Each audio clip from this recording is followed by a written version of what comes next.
Hola, muy buen día. Pues vamos a continuar con nuestras clases virtuales y y en esta ocasión toca abordar este tema que es un tanto, es muy controversial, ¿no?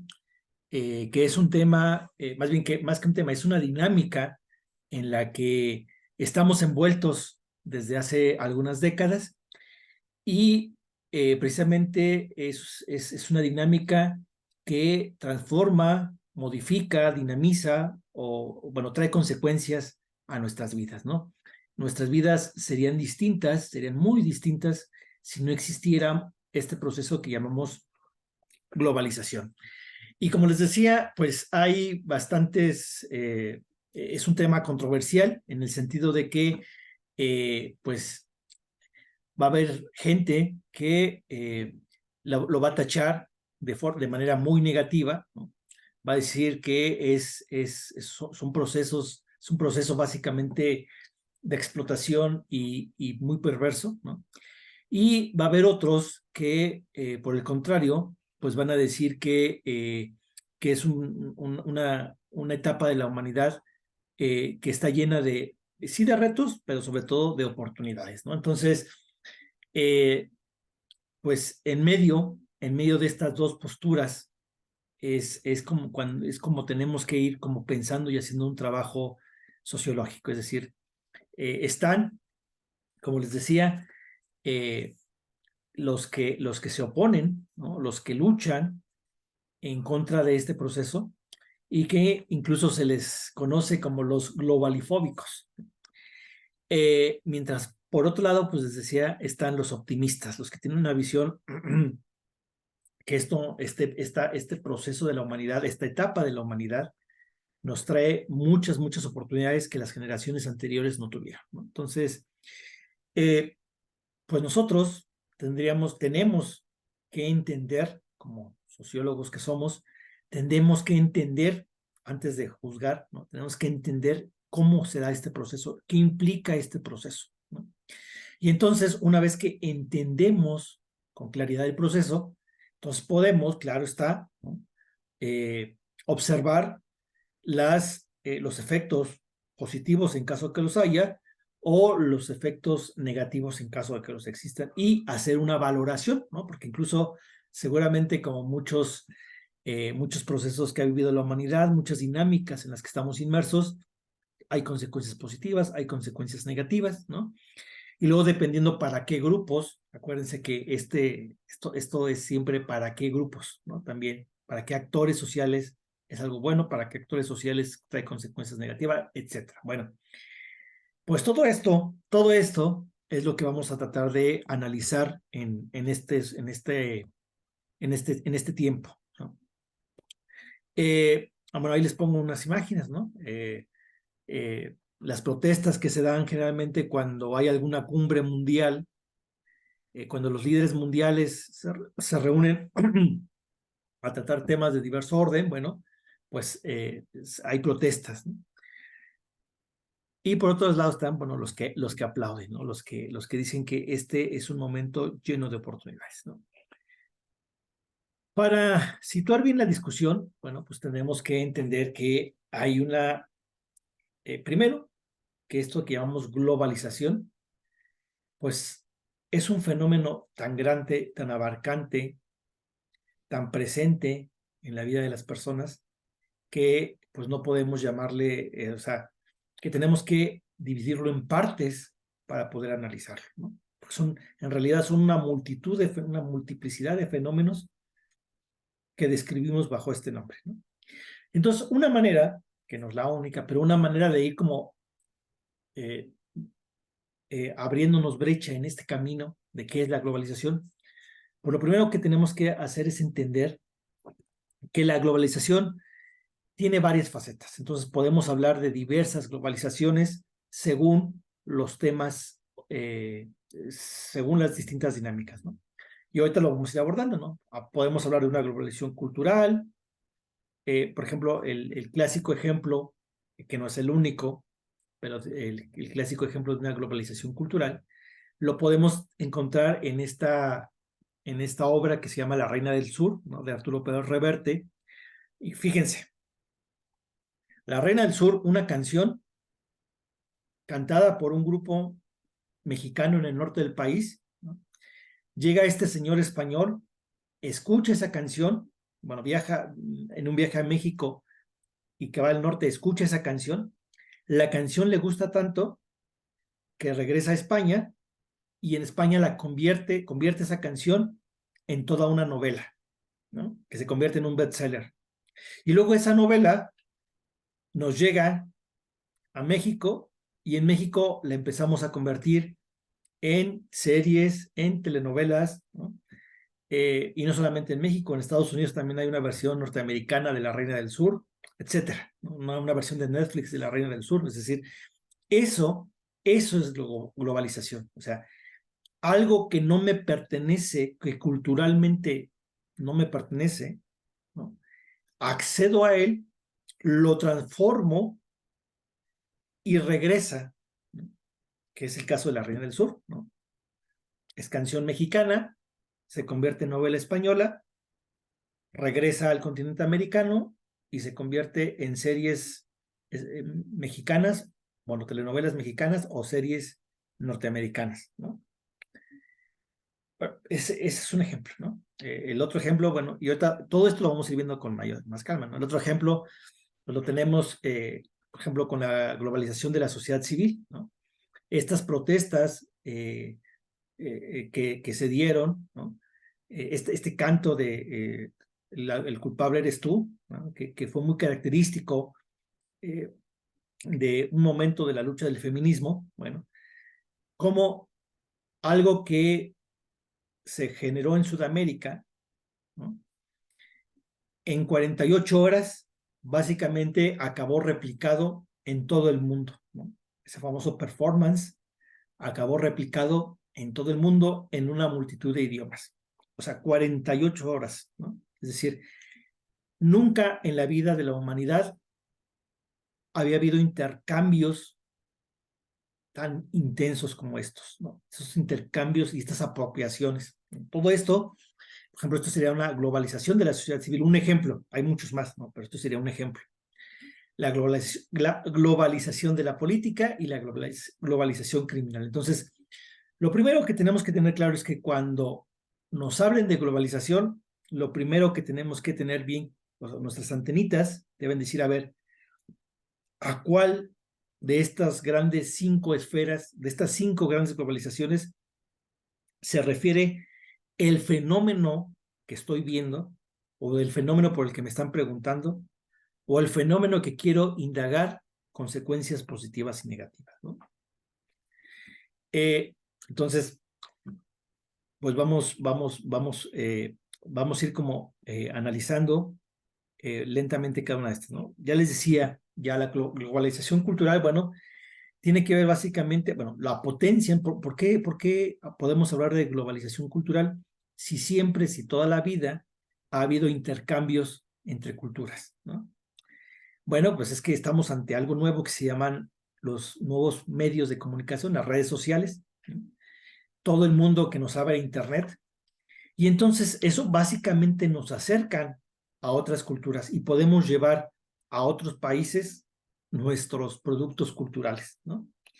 Y entonces, pues así tenemos a japoneses cantando música mexicana, ¿no? Por ejemplo.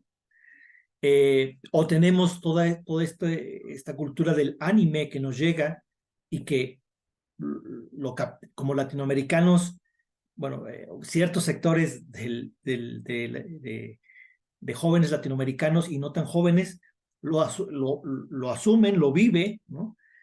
Entonces, básicamente, la globalización cultural son prácticas o productos culturales que no son, que son compartidos por individuos de diversos territorios, ¿no? Entonces, todo lo que acabamos de pasar, todo lo del Halloween, ¿no? Como cada vez con hay mayor presencia de prácticas, por ejemplo, este altar de muertos, que es el altar de muertos, fue puesto al año pasado fue puesto en la Casa Blanca, ¿no? Y hay altares de muertos que se pusieron en Nueva York en este año. O sea, o sea, no solamente porque para algunos sectores dicen es que la globalización cultural implica que las grandes potencias, ¿no?, nos impongan sus modelos culturales. En parte tienen razón, ¿no?, pero en parte no la tienen, ¿no? En parte no la tienen porque si algo nos ha demostrado el, el, si algo nos han demostrado los nuevos medios, las redes sociales, la capacidad eh, del Internet, es que nosotros también podemos transmitir nuestros productos culturales. No solamente somos entes pasivos que recibimos, ¿no? Cuando empezaba lo del Halloween, seguramente éramos entes, bueno, era la gran potencia mundial, ¿no?, que nos traía o que traía esta costumbre del Halloween, pero ahora, gracias a los nuevos medios de comunicación, nosotros podemos llevar también nuestros productos culturales a otros países, ¿no? Entonces fíjense, en este ejemplo, bueno, ahora sí que, pues digamos, una cierta igualdad que nunca la va a existir completamente, ¿no? Pero esta visión negativa de una globalización cultural que nos aniquila, ¿no?, que borra nuestras tradiciones o cosmovisiones, pues hay que matizarla, porque nosotros también podemos exportar nuestros bienes culturales, ¿no? Nuestras ideas culturales pueden llegar a otros lados. Entonces, esto, en ese sentido, es un mundo interconectado, ¿no? Nosotros también podemos mostrar, y bueno, sin ir más lejos, aquí les pongo estas imágenes que creo que ilustran muy bien el punto que estoy tratando de entender, ¿no? Por ejemplo, esta comida, los kebabs, que es una comida básicamente del Oriente Medio, bueno, la podemos conseguir aquí bueno, musulmana más que, la podemos conseguir aquí en Querétaro. De hecho, esto es de un negocio de aquí de Querétaro, ¿no? Entonces, lo podemos consumir, ¿no? Pero al mismo tiempo, fíjense ustedes, hay restaurantes mexicanos en Alemania, ¿no?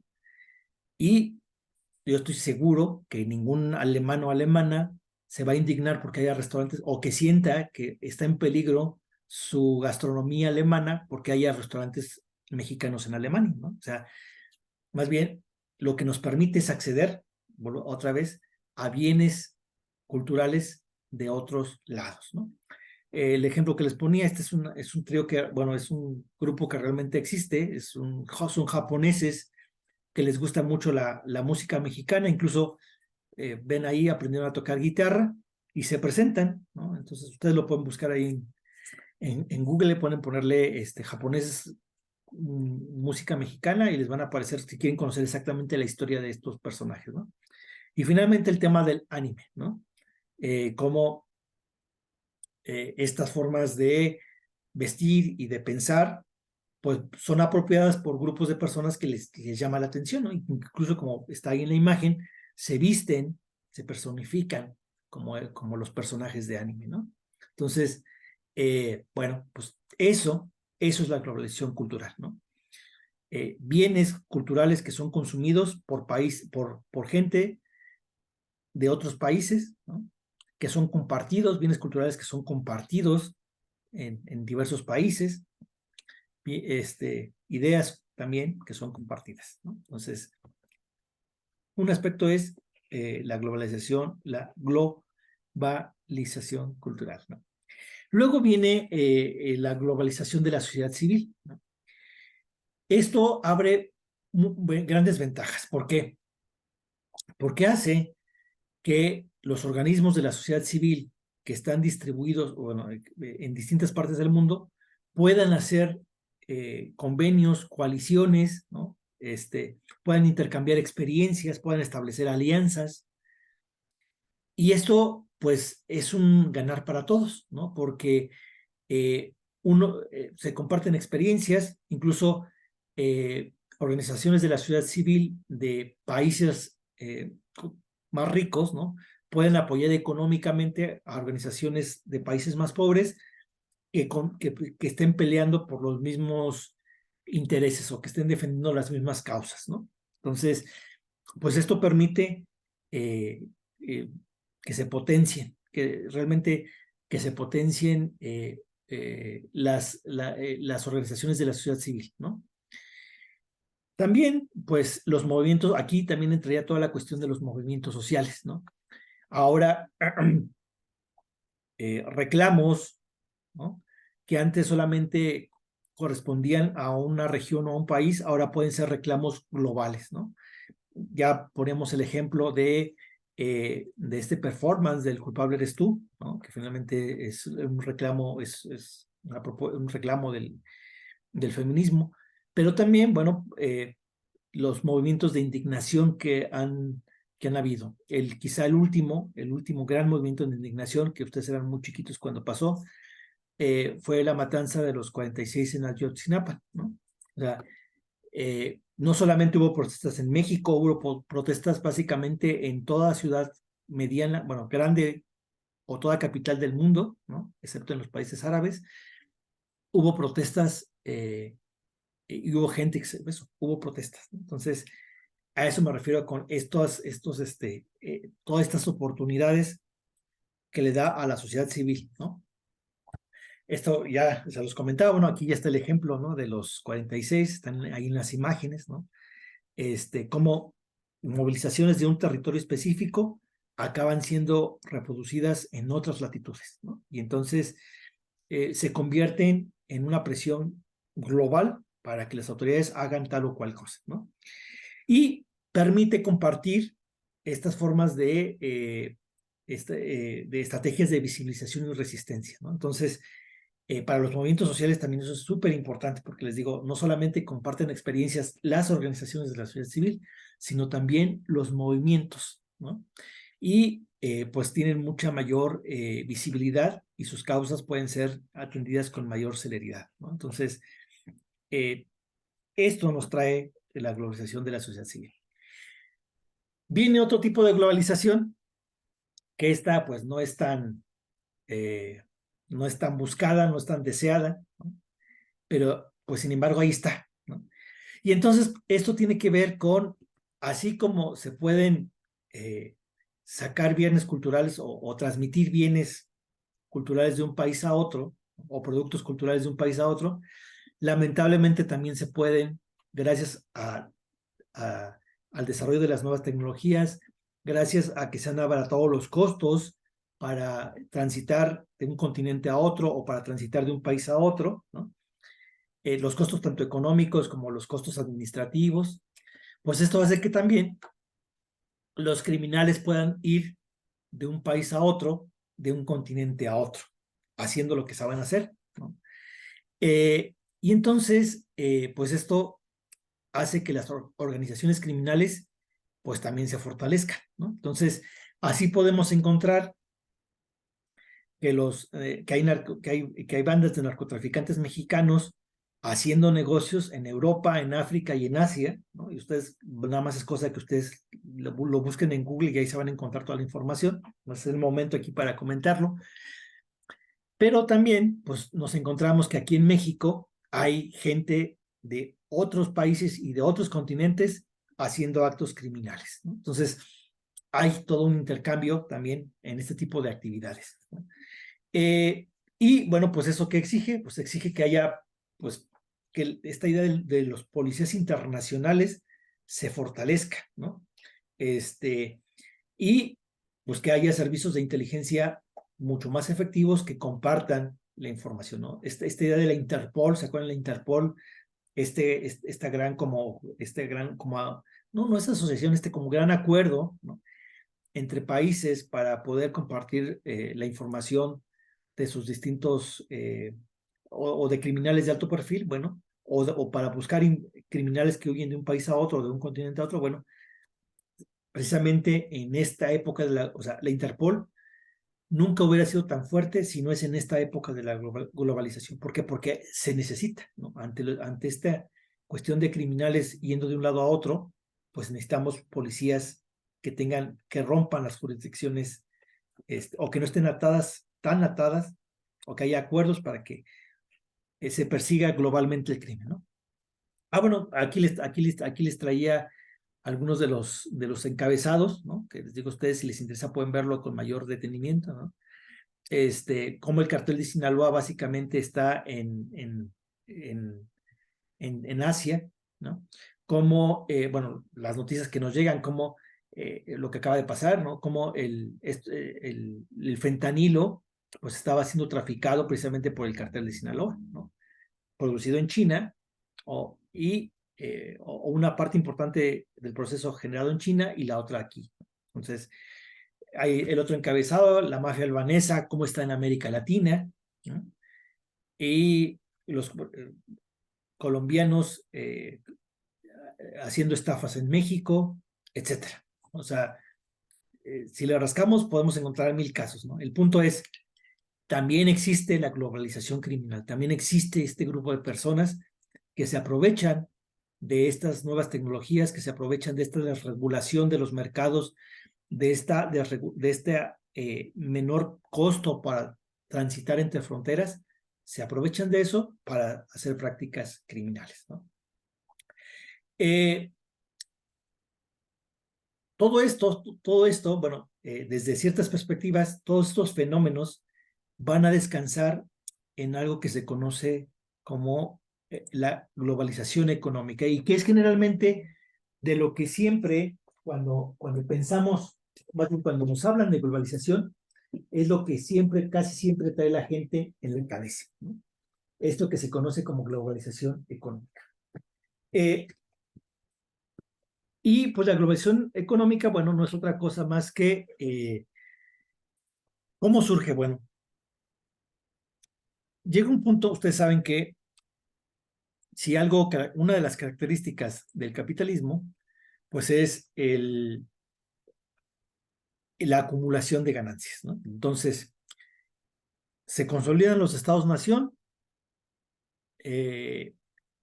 los grandes capitales de ahí empiezan a acumular, pero la propia lógica del capitalismo siempre exige más, ¿no? Entonces, llegó un momento en que la acumulación que provenía del propio Estado-nación resultó insuficiente, y entonces empieza a potenciarse el comercio internacional. Siempre ha existido el comercio internacional, pero se potencia. No vamos a entrar aquí en la historia de la globalización, porque eso ameritaría otro apartado específico, pero empieza a ver, sobre todo porque empieza a caer la ganancia o la tasa de acumulación empieza a caer, entonces se empieza a fortalecer, a potenciar mucho más el comercio internacional. Y no solamente el comercio, sino que empieza una transnacionalización, es decir, empresas que estaban asentadas en un país empiezan a trasladar sus actividades a otros países, ¿no? Y esto con la finalidad de ahorrar costos. Entonces, ahorro costos, mis productos son más baratos y puedo tener una mayor competencia a nivel global. Entonces, y aumento mi acumulación, ¿no? Y entonces empieza este éxodo de empresas de países básicamente desarrollados a los países subdesarrollados, como se decía antes, a los países subdesarrollados, ¿no? Y bueno, esto en principio, por un lado, ¿no? Trajo la creación de muchos empleos en los países subdesarrollados, ¿no?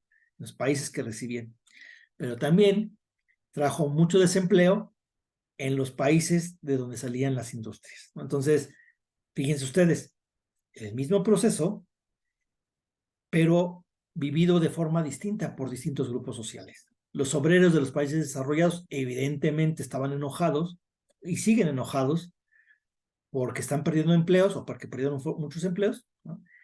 Y para muchos hombres y mujeres en países subdesarrollados significó la oportunidad de tener empleos mucho mejor pagados de los que existían hasta ese momento, ¿no? Sin ir más lejos, el propio Querétaro es un ejemplo de este tipo de globalización. O sea, las industrias de Querétaro no serían posibles, la potencia industrial que es Querétaro no sería posible sin la globalización económica, ¿no? El hecho de que siga llegando gente y siga llegando gente a vivir a Querétaro es porque hay empleos, ¿no? Y son empleos que, bueno, son generados por los servicios y por la industria, ya más ahorita por los servicios, pero que han sido frutos de esta globalización económica.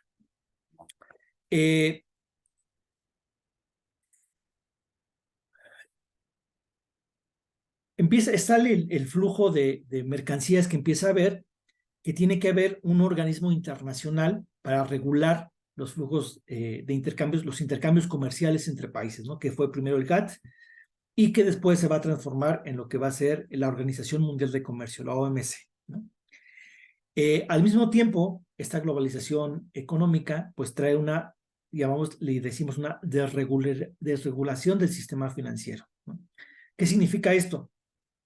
Que ahora el dinero, los dineros que están invertidos en las bolsas de valores pueden ir de un país a otro, de un continente a otro, en cuestión, bueno, empezaba a ir, podían hacerse con mucha, o sea, había menos trabas administrativas para comprar y vender acciones en cualquier parte del mundo.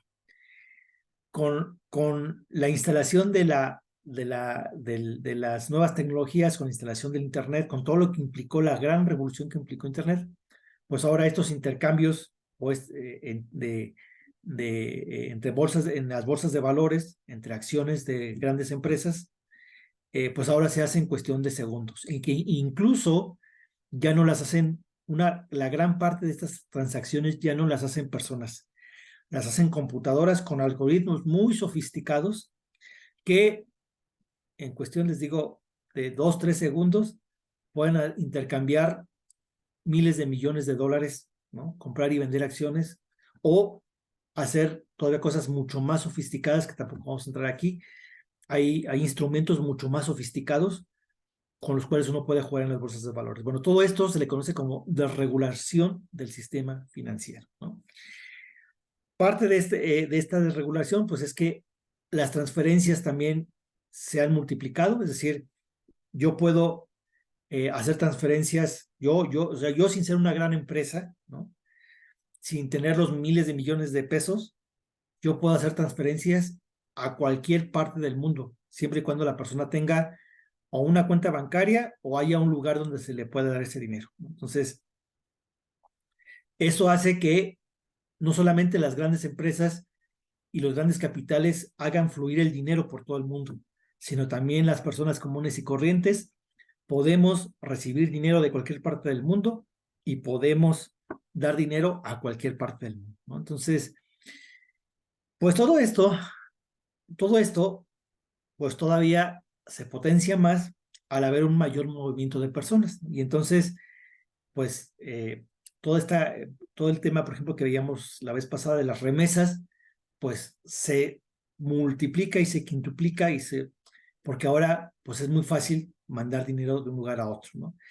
Porque es relativamente sencillo ir de un territorio a otro. Digo, y así lo pongo entre comillas, relativamente sencillo, porque todos sabemos que pues hay países con unas restricciones muy duras. Bueno, todos sabemos lo que sufren los migrantes que tienen que transitar por México, etcétera. Pero bueno, basando todo eso, una vez que logran llegar a Estados Unidos, que tienen un empleo, pues más o menos, y que hacen grandes sacrificios, pueden ellos enviar dinero. Entonces, ahí está mayor comunicación, digo, aumenta las remesas. Todo esto es para que vean que la desregulación del sistema financiero no solamente tiene que ver con las grandes industrias, los grandes capitales, sino también en eso participamos las personas comunes y corrientes, las personas de a pie, ¿no?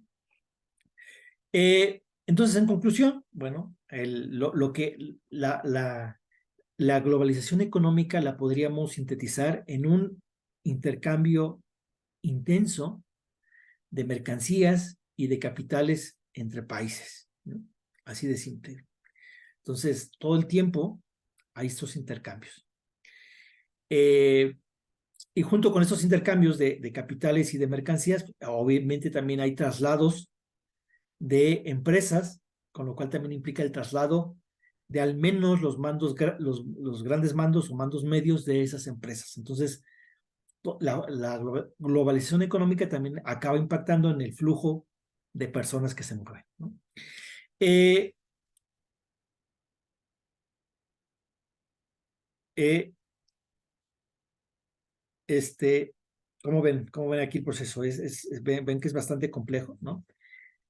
Ahora bien, el hecho de que haya países, perdón, el hecho de que haya industrias que se mudan de un país a otro, pues hace que los países en vías de desarrollo y los territorios en vías de desarrollo compitamos por esas empresas, ¿no?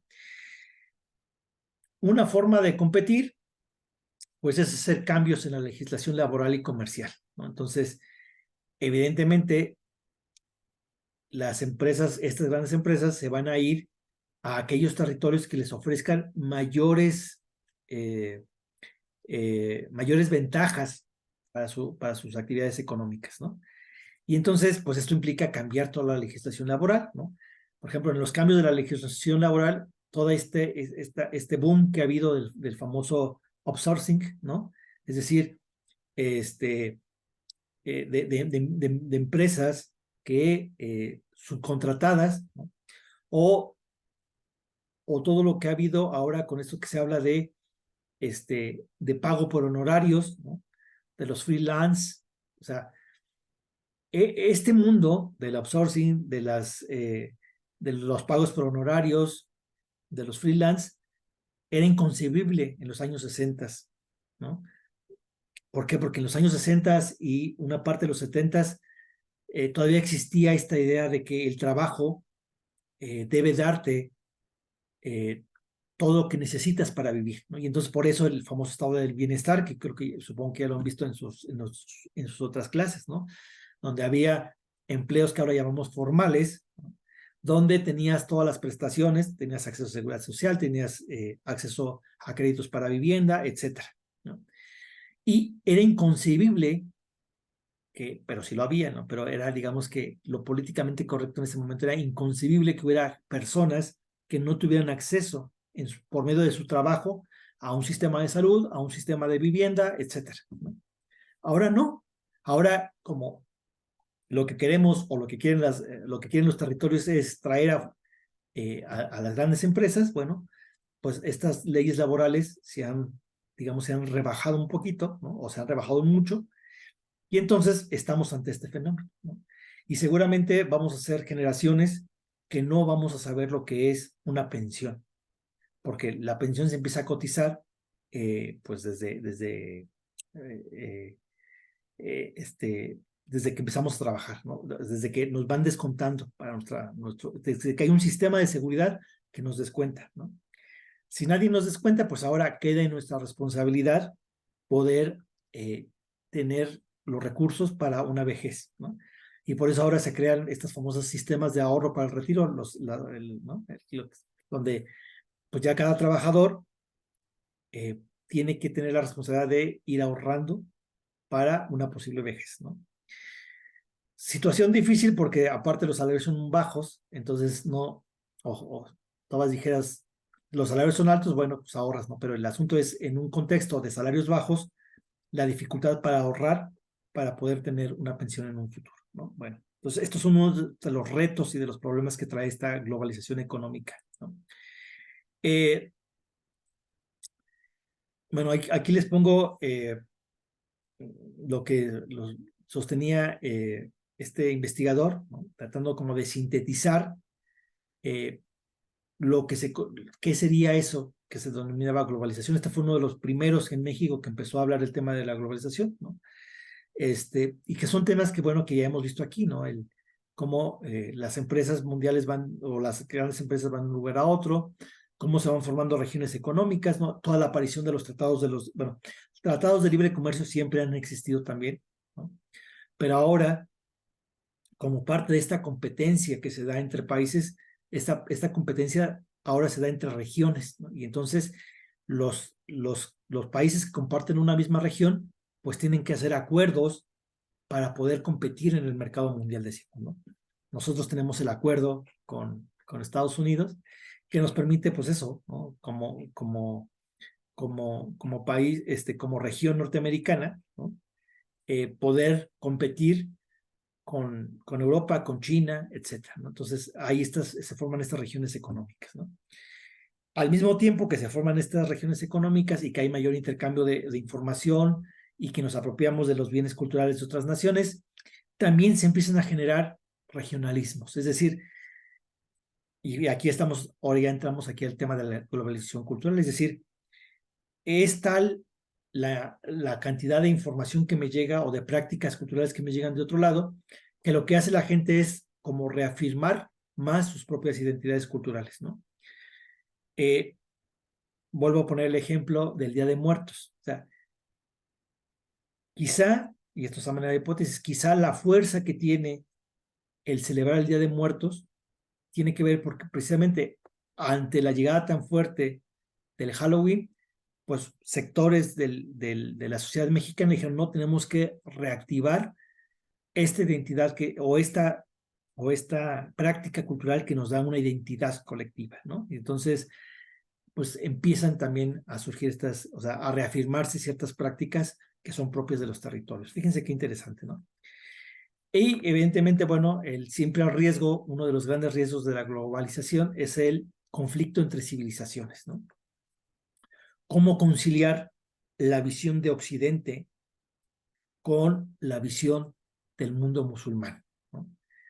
Son visiones completamente, en muchos sentidos son diferentes, ¿no?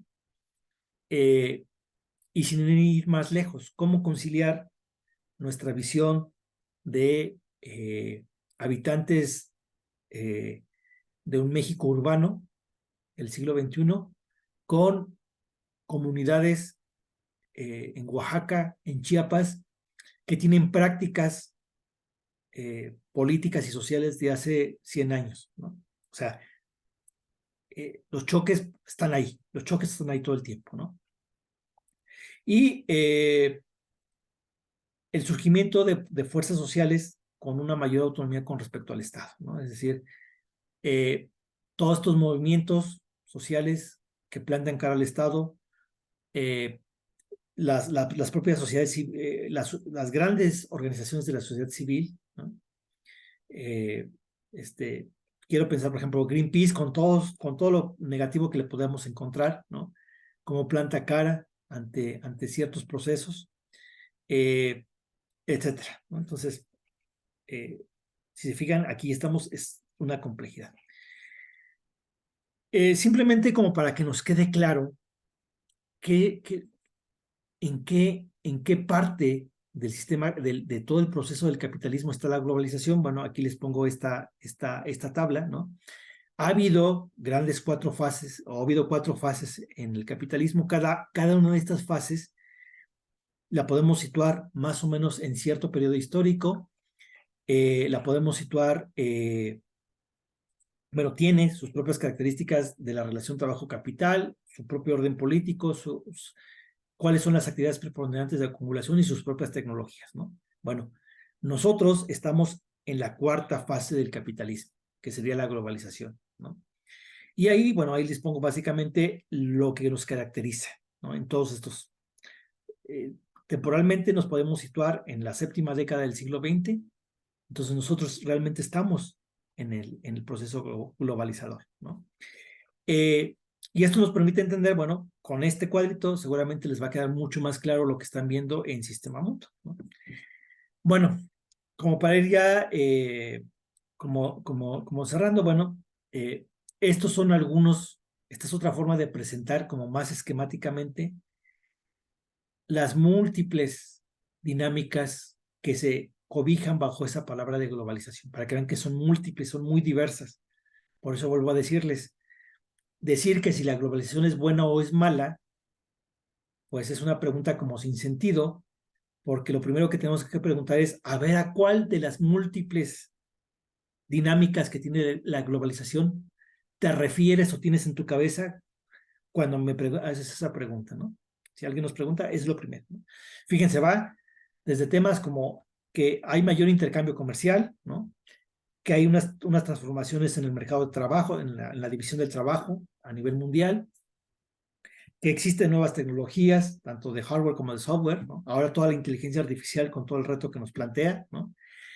Hay una mayor interconexión de los movimientos sociales, hay un mucho mayor acceso a la información, ¿no?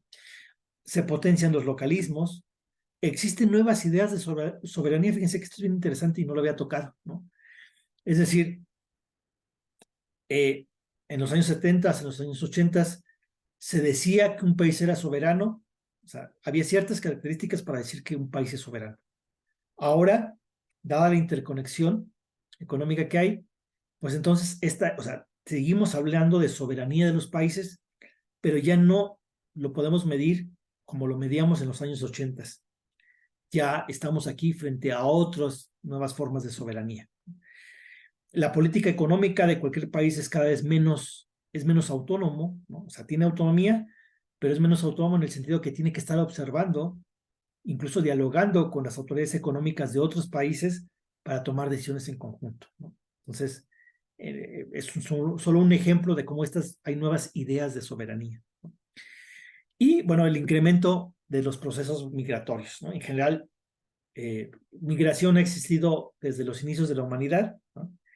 Pero en este proceso de la humanidad, los flujos de personas que van de un país a otro, de un territorio a otro, de una nación, de un continente a otro, o, fíjense bien interesante, o dentro de un mismo país, de un territorio a otro territorio, son brutales. Son brutales, son como nunca habían existido, ¿no?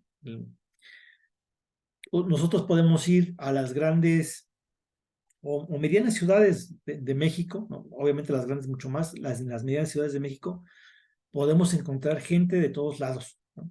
Eh, Vuelvo a repetir, Querétaro es un lugar donde hace 20 años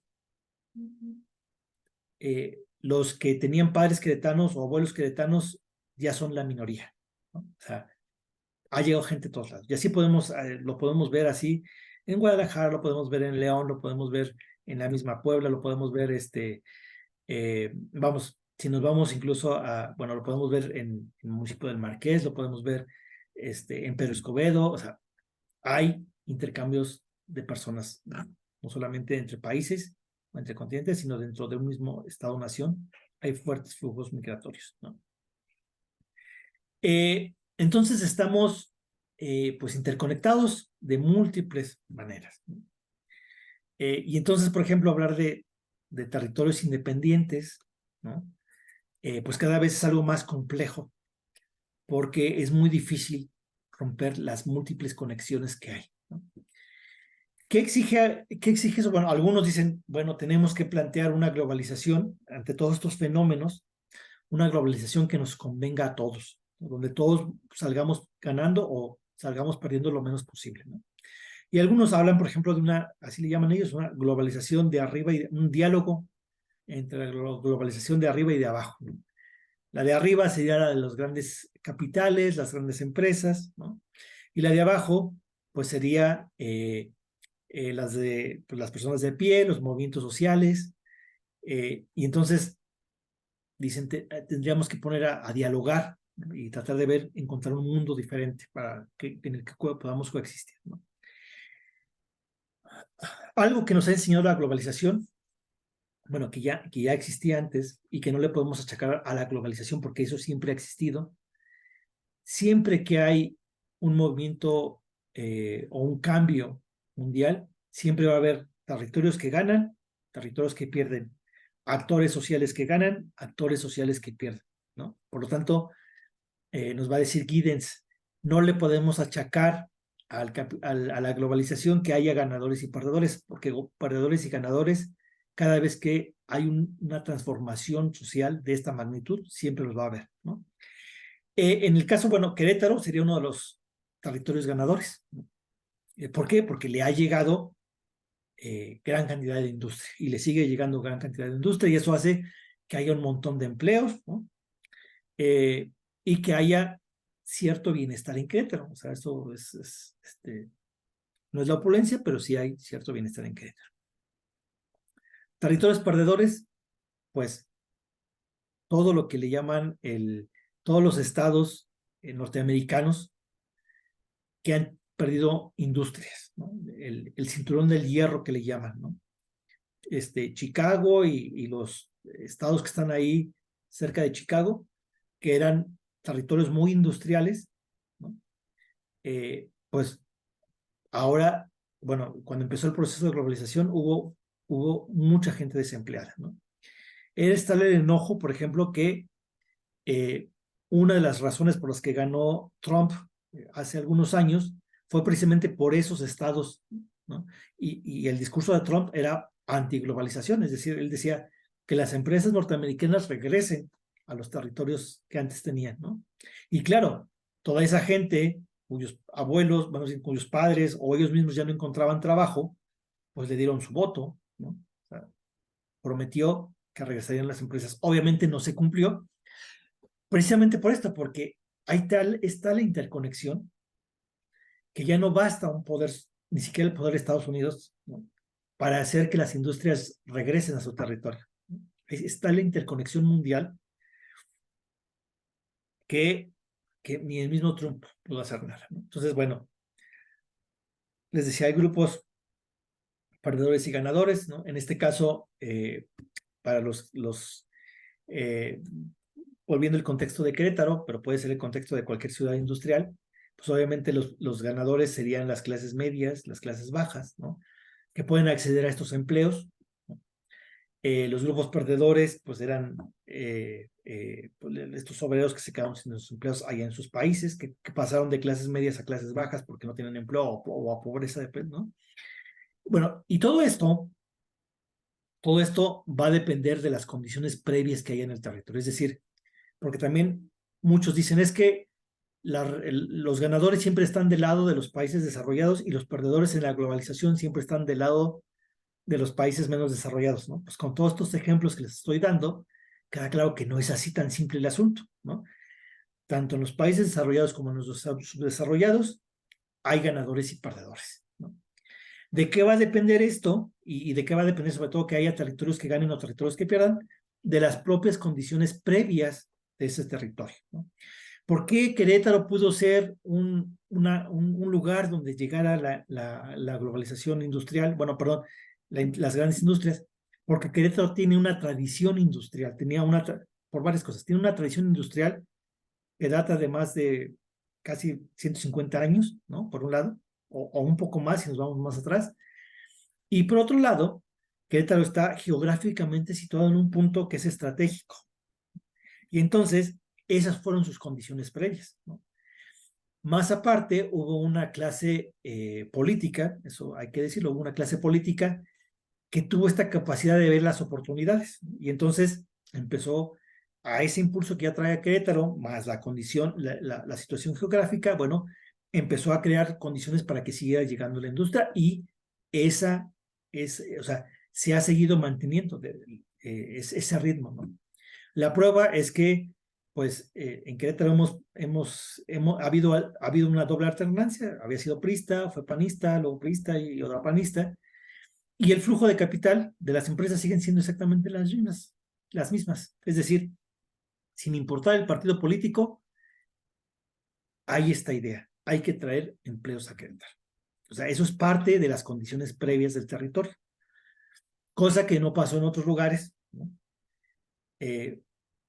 Por eso es importante también tener esto en cuenta de las condiciones previas. Entonces, para identificar territorios ganadores o perdedores, no importa, o sea, no necesariamente tiene que ver con el nivel de desarrollo de un país, más bien tiene que ver con las condiciones geográficas, culturales, que existan en ese territorio previo a la llegada de la globalización. Y si lo vemos así, fíjense, podemos ir estudiando territorio por territorio, ¿no? O sea, ¿por qué Chiapas no se ha globalizado al ritmo de Querétaro, ¿no? ¿Por qué, bueno, eh, bueno, ya San Luis ya trae un ritmo muy interesante de industrialización, pero antes no lo traía, etcétera, ¿no? O sea, y, y podemos hacer análisis con cierto grado de profundidad sobre todo esto, ¿no? Bueno, eso nada más es un ejemplo de cómo la globalización, ¿no? Eh, bueno, el índice Gini, creo que ya se los había mencionado en clase, es este tema de lo que mide es la desigualdad en los ingresos de las personas, es decir, lo que mide cuál es la distancia entre los salarios de los individuos, ¿no? A mayor distancia entre los salarios, o sea, si hay grupos que ganan mucho y grupos que ganan poquito, pues entonces el índice Gini va a ser más alto. Si la distancia entre los distintos grupos no es tan amplia en cuestión de salarios, pues entonces el índice Gini tiende a disminuir, ¿no? Y se mide entre 0 y 1, como está ahí. Entonces, fíjense ahí en un lapso de 28 años, por ejemplo, cómo se ha ido transformando el tema de la desigualdad de ingresos, ¿no? Por ejemplo, lugares que a todas costas nos consta que los procesos de globalización medidos en la industria, por ejemplo, no han llegado o han llegado muy tarde. Por ejemplo, Oaxaca y Chiapas, ¿no? Que lo tenemos ahí. Podemos ver si Chiapas, si se fijan, mantienen un índice Gini con pocas variaciones. Bueno, Chiapas ya como que, ya a partir del año 2014, como que ya cambia un poquito su índice Gini, ¿no? Tiende a la baja, pero se mantiene incluso bastante alto, ¿no? Como un territorio como Querétaro, que, que vivió un fuerte proceso de globalización desde 1990, fíjense cómo el índice Gini cae, en 20 años cayó bastante, y también sigue presentando caídas, es decir, la diferencia de los ingresos tiende a ser menor, no se elimina, no se elimina. Y bueno, al final del 2018, digamos, los territorios con menor diferencia de ingresos, pues eran Monterrey, Nuevo León, perdón, y Querétaro, contra Oaxaca y Chiapas. Es decir, en Nuevo León y en Querétaro hay menos desigualdad que en Oaxaca y en Chiapas. Y en buena medida, ¿no? Bueno, ¿qué caracteriza a Nuevo León? ¿Qué caracteriza a Querétaro? Pues que han entrado con mucha intensidad al proceso de globalización, ¿no? Entonces, por ejemplo, este cuadrito nos muestra a contracorriente del sentido común como, eh, como un aspecto del proceso de la globalización, ¿no? Acuérdense, aquí estamos midiendo simple y llanamente el tema de la igualdad de ingresos, ¿no? Podríamos aplicarle, o sea, podríamos no tomar estos indicadores y, por ejemplo, ver temas ambientales, ¿no? Y seguramente ahí, pues otros serían los resultados, ¿no? Podríamos ver eh, indicadores más sociales, ¿no? O sea, yo simplemente lo que les muestro es este indicador, ¿no? Para observar cómo la globalización afecta a un territorio en este aspecto, ¿no? Puede haber muchos aspectos, pero bueno, ahorita no es el caso de hacer un análisis tan profundo, simplemente quiero que tengan en cuenta cómo la globalización es un fenómeno sumamente complejo, ¿no? Que no es fácil dar un sí o dar un no, o no es tan fácil oponerse o celebrarla, porque tenemos que entender su complejidad y tenemos que entender la multiplicidad de dinámicas que hay en su interior. Claro, de una dinámica específica de la globalización, claro que podemos eh, elaborar un juicio, ¿no? De si es negativo o es positivo, pero vuelvo a repetir, cuando nos pregunten de globalización, tendríamos que decir exactamente a qué dinámica concreta te refieres de todo el proceso globalizador. Y a partir de ahí, bueno, pues ya se pueden hacer todos los análisis posibles, ¿no? Entonces, concluyendo, bueno, la globalización no es más que una parte del proceso histórico del capitalismo. Eh, eh, eh, hay, bueno, va a haber algunos autores que sostienen que los países desarrollados tienen una mayor ventaja. ¿Por qué? Que los países subdesarrollados, bueno, la creación de tecnologías, ¿no? Entonces, algunos investigadores dicen, bueno, es que aquí el problema no es que lleguen las industrias a los países menos desarrollados, sino el problema es que la tecnología que mueve esas industrias no se produce en los países menos desarrollados, se sigue produciendo en los países más desarrollados, ¿no? Entonces, ahí hablan, por ejemplo, de que ese, por ejemplo, ese sería un aspecto negativo, ¿no? de este ir y venir de empresas, ¿no? Que no ha existido o no ha existido al 100% lo que se conoce como la transferencia tecnológica, es decir, la idea de que al llegar una empresa a un territorio, los habitantes de ese territorio van a recibir de esa empresa no solamente un empleo, sino van a recibir saberes y conocimientos que después ellos pueden poner en práctica en sus propios territorios. Bueno, esto todavía se ha dado, aunque no se ha dado con la intensidad que se pensó que se iba a dar, ¿no? Y también va a depender de cada territorio y de las condiciones previas de cada territorio, ¿no? Hay una reconfiguración de los países, perdón, de las relaciones laborales, ¿no? Y también una reconfiguración de cómo se relacionan las personas con el territorio, ¿no? Todos los flujos de migración que hay, ¿no? Etcétera. Es un proceso que está lleno de contradicciones, ¿no? Si lo queremos ver así ya de forma global o tratando de pensarlo, está llena de contradicciones, es decir, si nos vamos aspecto por aspecto, seguramente vamos a encontrar en algunas cosas más positivas, en otras cosas menos positivas, pero pues también no podemos situarnos, si lo analizamos como sociólogos, en alguna de las antípodas, en alguno de los polos, ¿no? O que sea algo muy bueno o que sea algo muy malo. Simplemente hay que ver los procesos. Y pues para los países subdesarrollados, bueno, también la globalización, hay que decirlo, ¿no? Trae, pues, áreas de oportunidad. Eso sí, todo va a depender de las condiciones previas de los territorios, ¿no? Esa es la palabrita concreta, condiciones previas de los territorios y de cómo sus élites económicas y políticas respondan a ese proceso de globalización, ¿no? Y cómo su cohesión social, qué tanta cohesión social tengan para vivir ese proceso de globalización. Entonces, todo eso son matices y que no nos permiten dar una respuesta única y total, ¿no?